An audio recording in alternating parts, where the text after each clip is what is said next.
Ang video na ito ay tungkol sa lamang gamot, pero kakain na ako kasi ito ang ulamin ko eh. Ito po ay may kakayahan na gumamot sa high blood, mga kaubayan. Itong halamang gamot na ito na aking ulamin. At ito din po ang may kakayahan na linisin yung ating mga dugo, pampalinis ng dugo po. Mga kaubayan, sana po ay paki-like at share naman po ang video na ito para malaman po ng ating mga kaubayan ang kahalagaan ng halamang gamot na ito. Ito ang tinutukoy ko ay ito, talong at saka patola. Talong po at patola, mga kaubayan. Itong talong at patola na ito ay may kakayahan po na pampababa ng dugo. Pampababa po ng dugo. Yung mamataba, yung kolesterol. Linalaga lamang po yan, linalaga at iniinom po. Linalaga po, katulad nito, linalaga po lamang yan, saka inuulam, ganun din po itong talong. Ganyan po ang proseso niyan. At pagkatapos po, iinumin po itong pinaglagaan, itong sabaw niya.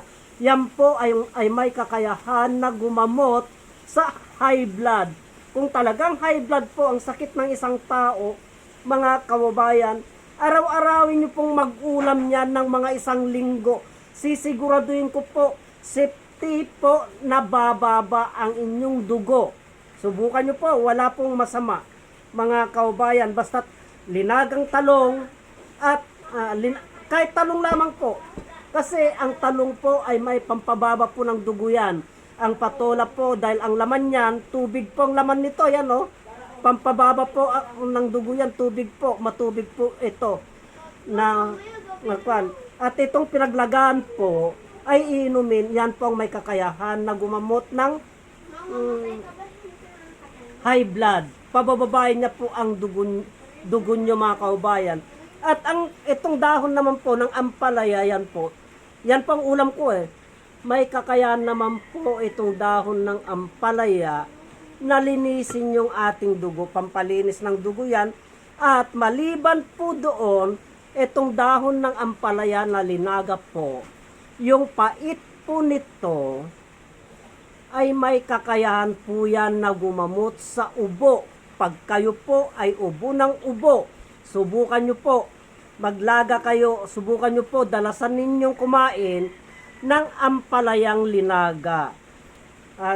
Yung ampalayang linaga, kahit inumin nyo po yung sabaw niya, yung pinaglagaan, ang gumagamot po doon, mga kaubayan, ay yung pait po ng ampalaya. Yung pait ng ampalaya, yun po ang gagamot sa ubo natin, yung makakati po dito, yung makapit po na plema. Hindi naman po siguro lingid na sa inyong kaalaman yung mga pinapalabas kong mga videos tungkol sa ampalaya na pampagamot sa mga ubo. Subukan nyo po, mga kaubayan, wala naman po masama kung subukan po natin. Pag kayo po ay inubo ng inubo, subukan nyo po na maglaga, mag-ulam ng linaga na ampalayang ligaw. Dahil may kakayahan po yan na gamutin yung pait niya po, yun po ang gumagamot.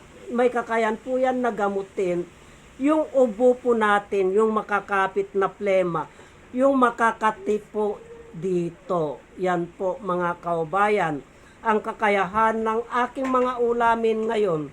Kasi purong ganito lamang po ang ulam ko ngayon, mga kaubayan. At ang sausawan ko po ay ito, bagoong. Yan, bagoong, masarap po na kwan. Kaya yan po ang aking ulamin ngayon kasi hindi po ako mahilig. Ang hilig ko po ay mga gulay, mga halamang gamot po. At ang aking inumin po ay ito, pinaglagaan po ng patola at talong. Wala pong masama na inumin po natin yung kanilang pinaglagaan kasi nandito na po yung bisa niya. Nandito na po yung bisa ng patola at talong. Basta't lagi po nating tandaan, ang patola po ay pampababa ng dugo yan. Ganon din po ang talong. Subukan po natin araw-araw. Kung high blood po tayo, araw-arawin po natin mag-ulam ng talong. Maobserbahan nyo po yan. Bababa po yung inyong dugo.